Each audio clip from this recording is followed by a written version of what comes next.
Cruise news time. Well, we've got a major cruise line doing something that another major cruise line could not pull off. Testing at the port. This is a big announcement. And then the leadership of the cruise industry getting together there at the Sea Trade Cruise Conference, talking about health protocols and which ones will be with us for the long haul and which one they want to get rid of the quickest. What do you think that is? Cruise news. Let's talk about it.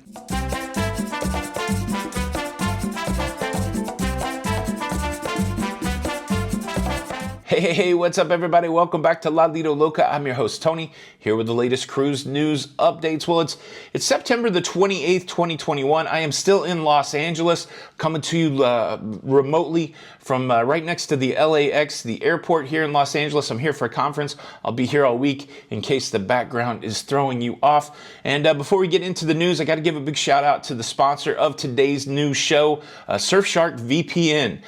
Here I am again on a public Wi-Fi out in the wild, doing things on the internet where all my stuff on my laptop potentially could be exposed, except I use a security tool called a VPN. A VPN is a virtual private network that encrypts your data before it sends it out to the internet. It keeps the prying eyes away from your data. And the VPN that I use is Surfshark VPN. I tell you, the biggest reason why I like Surfshark VPN, why I endorse Surfshark VPN, is their pricing model. You pay one price and all your devices are covered. And as somebody that travels a lot with a lot of devices, that's a big deal. My phone, my laptop, when Jenny's with me, her phone, her laptop, all of those are included for one price, and that's big because a lot of other VPNs, they charge you per device. I don't like it, but Surfshark VPN does not do that. So virtual private network, a way to keep your data away from prying eyes. If you've ever been interested in trying a VPN, Surfshark's got a great deal for the Loca fam. Use the promo code LOCA to get 83% off plus 3 extra months for free. Surfshark VPN, they've got a 30-day money-back guarantee, so there's no risk. You can surf with your own set of rules. Follow the link in the description to sign up for Surfshark VPN, and I know several of you have. Thank you guys for supporting our sponsors. It really helps out. Now let's get on to some cruise news. Let me stick this story in real quick because it is a ship that is near and dear to me. A Royal Caribbean Spectrum of the Seas is a cruise ship that I sailed on in Asia from Shanghai, China. Did a tour of Japan with our friend Don Terrace from Don's Family Vacation. Did that back in October of 2019, late September, October 2019, before the world went sideways.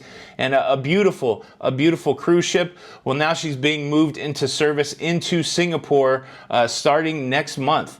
Now, this is significant. Over in Singapore, this is one of the last places where there wasn't necessarily a vaccine mandate for the majority of the people to get on the cruise ship. Well, starting in October the 1st, you have to be fully vaccinated to cruise on cruise ships in Singapore.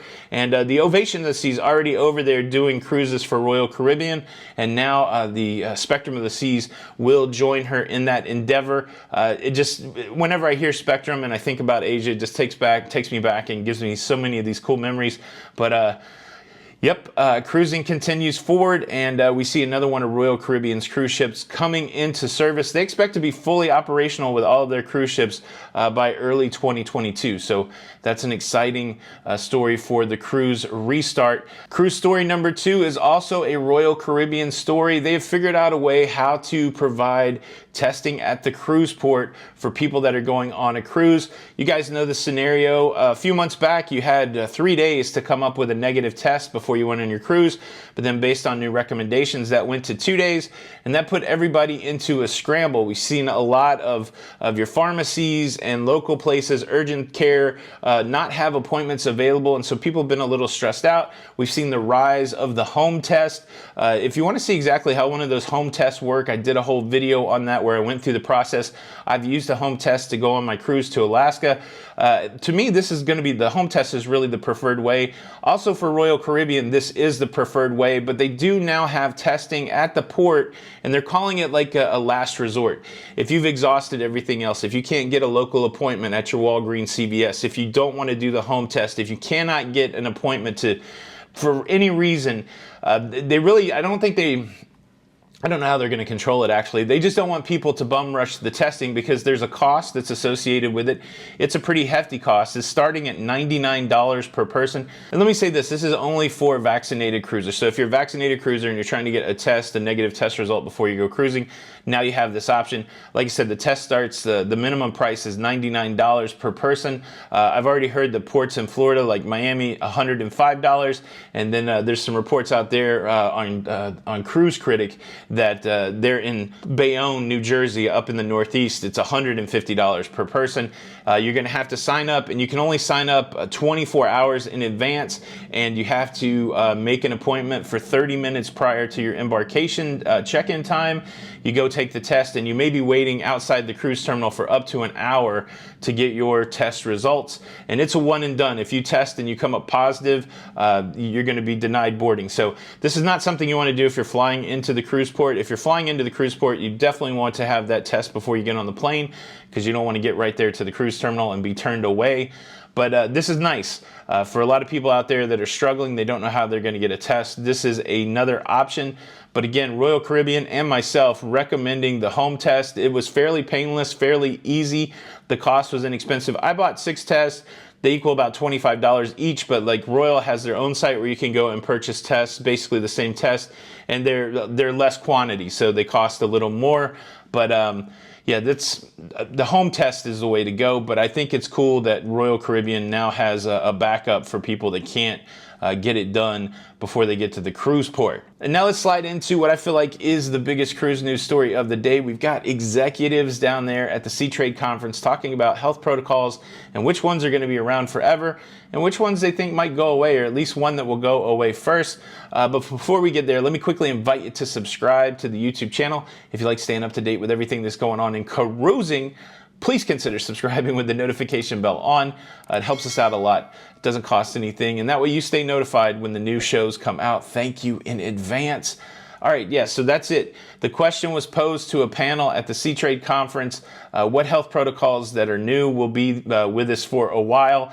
And not surprisingly, it's the cleaning protocols. You know, very plainly, these leaders said the new things they've done with air filtration, the new rigorous cleaning protocols. The one that I like a lot, though, is they've really enhanced their emergency medical protocols. They've really ramped up what they can do to help you out on a cruise ship, a lot different than before the pandemic. Those will stay. So those are protocols that will stay. And then pushed even further, they were asked, which protocols would you think will go away, or would you like to go away? And not surprisingly, and I've had this conversation a couple times, the cruise lines are ready for the mask protocols to go away. I do believe that the slump in demand that you've seen in the last part of 2021 on the heels of the Delta variant, the slump that you've seen is because of the returning of the mask protocols on cruise ships. People just don't want to cruise with a mask. And so the leaders of the cruise industry recognize that, vacationers recognize that. And so I believe that they're looking, more so than any other protocol, this is my opinion, but more so than any other protocol, I would assume that they would like that masking protocol, that masking requirement to go away, because I believe that is a barrier for a lot of people when it comes to cruising. Boom, that's your cruise news. The question for the comments is this. What do you think about Royal's move to provide on-site testing at the port? Is this something you'll likely use? Is this something that would make you choose Royal over another cruise line? Or do you like having all your testing done before you get to the port? That's one question. And then the second question, what do you think about these health protocols? Would you be more inclined to cruise more frequently or sooner if there wasn't a mask, or any other conversation around that? Thank you so much for checking out the show today. Please hit the like button, or you're going to stub your toe when you get up to go to the bathroom at night. I don't mean to put that out into the universe, but that's what's going to happen if you don't hit the like button, especially if you're staying in a strange hotel next to an airport. This is Tony with Lido, Loca, and until the next time, we'll see you on the Lido. Bye.